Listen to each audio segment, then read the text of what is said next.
Hello my friends, for this review we're going to be taking a look at the DC Collectibles DC Essentials Hal Jordan Green Lantern and Sinestro Yellow Lantern figures. This is an early review. These figures are actually coming out in a few weeks, January 2020, so they should be out by the end of the month. First, thank you to my friends at DC Collectibles for sending me these figures for this early review and early look. So here we are. Here's a look at Sinestro and Hal Jordan together. So these are DC Essentials figures. So they more or less use the same body type, which I'm fine with. And as you can see, they look great together. Kind of taking a look at them further. So first thing that I want to point out with these two figures and really most of the recent DC Essentials figures, they all stand really well. I had some issues with the first wave of DC Essentials figures, and they would just not stand for the life of me. I had to get stands for them. But these recent figures have all really stood really well. So they look great, they stand well, and they look awesome. So let's take a look at Hal Jordan first and kind of zoom in on him a little bit. So there he is. So he looks awesome. He's, you know, a very classic Hal Jordan, you know, look to him. He looks like Hal Jordan. It reminds me a little bit of the New 52 head sculpt a little bit. I should have brought that figure out to compare him with, but oh well. But yeah, so he looks awesome. The costume is a classically styled Hal Jordan Green Lantern suit. The colors really pop. It looks great. One comment that people have been making on my Instagram, Ahsoka the Geek on Instagram, is that his neck is kind of long. I can kind of see that. It might look a little bit long, but overall I think it's fine. And as you can see, the neck moves. So, oh yeah, let me talk about articulation. So yeah, he moves around really well. There's a ton of articulation on this figure, just like with all the DC Essentials. There's the ab crunch right there. For those of you who are fans of the ab crunch, there it is. So he does the ab crunch quite nicely.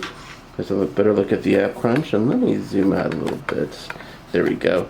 So yeah, he looks great. He moves really nicely. He looks fantastic. So he definitely fits that Essentials, you know, theme, which is just a classic version of the characters. He looks great. So let's make sure he doesn't fall over. There we go. So there he is back.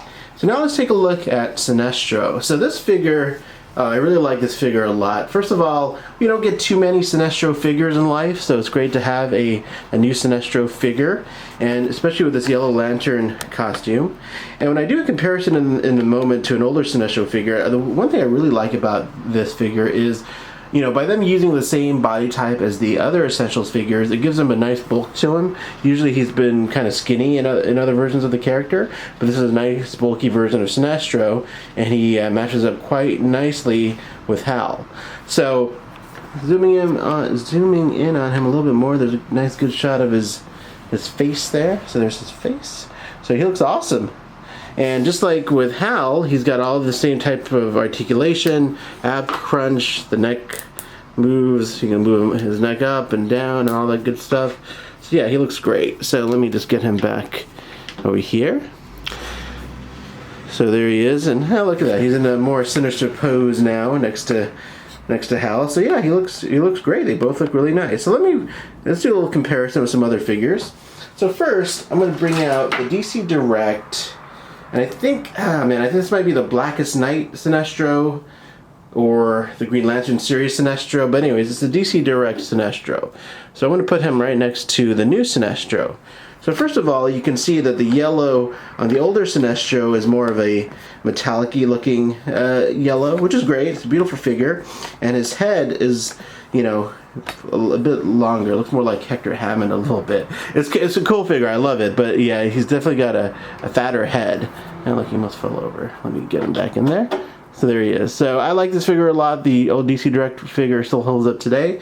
But I do like the new Sinestro just because, like I said earlier, he, the heft of the figure, since they're using that Essentials body type, he looks awesome. He looks great. So there's Sinestro next to the older Sinestro. And just for good measure, and of course I forgot this guy's name. I should have looked it up. I'm sorry, I'm not as prepared as I should be, but here's an older DC Direct Yellow Lantern guy. I forgot this guy's name. He's a pretty vicious fellow, as you can see by the hanging tongue. But yeah, the new Sinestro looks great with those older DC Direct Yellow Lantern figures, so it looks really nice. Alright, so that's some comparisons with Sinestro. Let's go ahead and do some comparisons now for Mr. Jordan. So let's move these guys out of the way for a minute. And let's move it along here. So let's bring in a really old school Hal Jordan figure. This is one of DC Direct's first Hal Jordan Green Lantern figure. He's a little bit worse for wear, but he's holding up alright. So this is the Neal Adams Hard Traveling Heroes DC Direct Hal Jordan. As you can see, he's pretty tiny next to the new Hal Jordan figure. So yeah, he's really tiny. I'm also going to throw in the latest, or one of the last sniffles, Mattel Multiverse figures, Kyle Rayner Green Lantern, and he scales much better with that figure. Look, this guy can't even stand anymore. So as you can see, he scales pretty good with that one. He's a little bit taller, but he scales pretty nicely with him. So there they go. So that's just kind of a comparison of a more modern figure. And then for one more comparison, I'm going to bring in my other favorite Green Lantern figure that I got last year, which is the NECA Green Lantern figure. So as you can see, these guys are very different versions of the character. So the NECA version is like a darker green color scheme. It's a very more sort of grainy, artistic look to him. Not grainy, I don't know, more detailed, you could say. So they both have the pros and cons. I prefer the DC Essentials one over the NECA one, just because I like the coloring better on the DC Essentials one.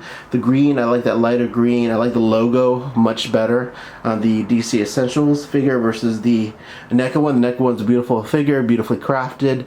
The head sculpt is pretty cool on the NECA one versus the DC Essentials one, but overall I like the DC Essentials one a lot better. So there you go. Okay, so let's zoom out there. So just to kind of show these two figures next to another of the upcoming releases.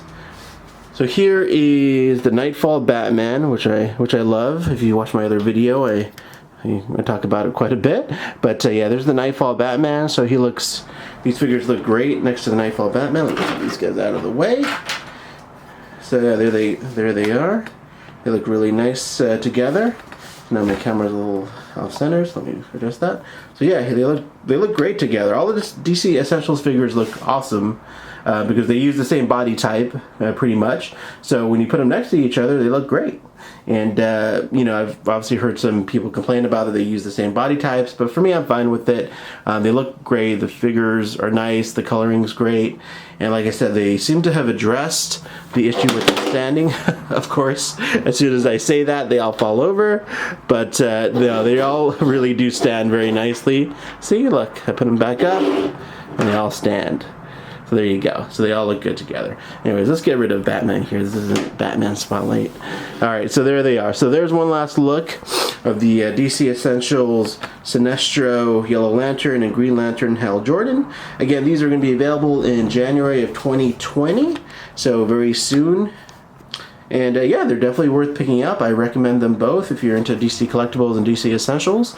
They look awesome, and they will go very nicely with your other 7-inch figures. And that's about it. If you hopefully you've enjoyed this video. Thanks a lot and have a great day.